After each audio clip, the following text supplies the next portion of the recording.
જે આપણે કરવાનું છે એ કરતા જ રહેશું. નવું આઈડી બનાવ્યું ને હું અત્યારે હાલમાં સુરત પૂગવા આવ્યો ને મિત્રો બધી માહિતી તમને હું આઈડી માંથી આપી. જેટલા જેટલા આમ થતા હતા ને આજે તમારો બાપ લાલો આહિર સુરત પૂગવા જ આવ્યો. હા જોઈએ હવે મિત્રો લાલભાઈ આહિર જ્યાં મિત્રો હવે ભાઈ સુરત પૂગી ગયા.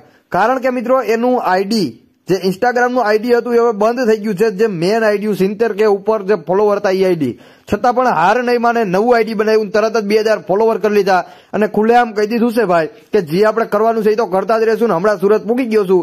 જે ઉલારા મારે છે એને બધાને શાંત કરવાના છે બરોબર છે. અને જે કાંઈ વિડીયો હશે એના બધા નવી આઈડીમાં આવશે. જેમાં મિત્રો ઘણા લોકો એમ કહ્યા છે કે આ કીર્તિ પટેલે એનું આઈડી બંધ કર્યું છે. તમને શું લાગી રહ્યું છે આ વિડીયોના માધ્યમથી નીચે જણાવવાનું ભૂલતા નહીં કોમેન્ટમાં.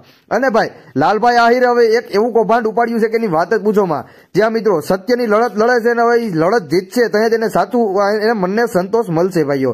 તો ખરેખર એની લડતમાં આપણે એને સાથ દેવો જોઈએ કે ના દેવો જોઈએ? હું તો કહું જરૂર ને જરૂર દેવો જોઈએ ભાઈઓ. કારણ કે કીર્તિ પટેલ નવીન માણસોના વિવાદ કરે છે અને જે આવી માણસોને મન થાય તેમ ભાઈઓ બોલી દે છે. કારણ કે હવે લાલભાઈ જે છે એનાથી કીર્તિ પટેલની લગભગ તો ભાઈ પપુડી ભાગી જ જાય. કારણ કે લાલભાઈ હવે અમદાવાદ ગયા હતા ત્યાં પણ લોકેશન દીધું હતું કે આવી ગયા અને હવે સુરત પહોંચી ગયા છે એના ઘરની બાજુમાં એના ઘરની સિટીની અંદર. જ્યાં મિત્રો ત્યાં જઈને કહે કે હવે તું અહીંયા આવી જા અસલ પાણીયારી હોય તો બરોબર.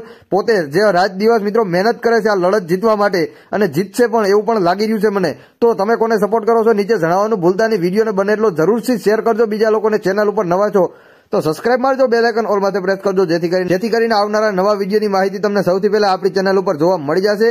અને જ્યાં મિત્રો હવે આ વિવાદ ક્યારે પૂરો થાય એનું કાંઈ પણ નક્કી નથી કહેવાતું. જેવી જ પૂરો થાય એ પણ હું તમને માહિતી આપી દી. જે કાંઈ પણ અપડેટ મારા તરફથી મળશે એ તમને પૂરેપૂરી પહોંચાડવાનો પ્રયત્ન કરીશ. તો મળીશું નવા વિડીયો સાથે. જય માતાજી બધાને.